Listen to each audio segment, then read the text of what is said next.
ప్రముఖ క్షేత్రాల్లో ఒకటైన శ్రీ మల్లికార్జున క్షేత్రం. ఈ క్షేత్రంలో ప్రతి సంవత్సరం సంక్రాంతి నుండి ఉగాది వరకు అతి వైభవంగా బ్రహ్మోత్సవాలు ఆదివారం రోజు అతి వైభవంగా భక్తులు దర్శనం చేసుకోవడం జరుగుతుంది. ఈ 4 వారాలు అయిపోయినాయి. ఈ జాతరలో ఇంకొక 6 వారాలు ఉన్నాయి. నిన్న సుమారు 3 రోజులు కలిపి 80,000 మంది భక్తులు స్వామివారిని దర్శనం చేసుకోవడం జరిగింది.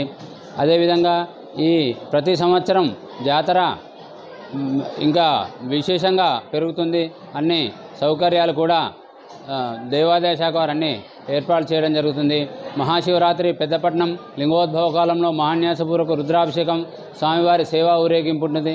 అదే చివరి వారం మార్చి 23వ తేదీ అగ్నిగుండాలు కార్యక్రమంతో ఈ 3 నెలల జాతర ముగుస్తుంది.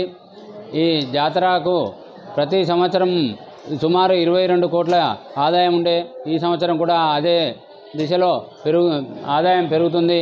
ఈ వచ్చే భక్తులకు ఎలాంటి అసౌకర్యాలు కలగకుండా దేవాదాయ శాఖ వారు అన్ని ఏర్పాటు చేయడం జరిగింది.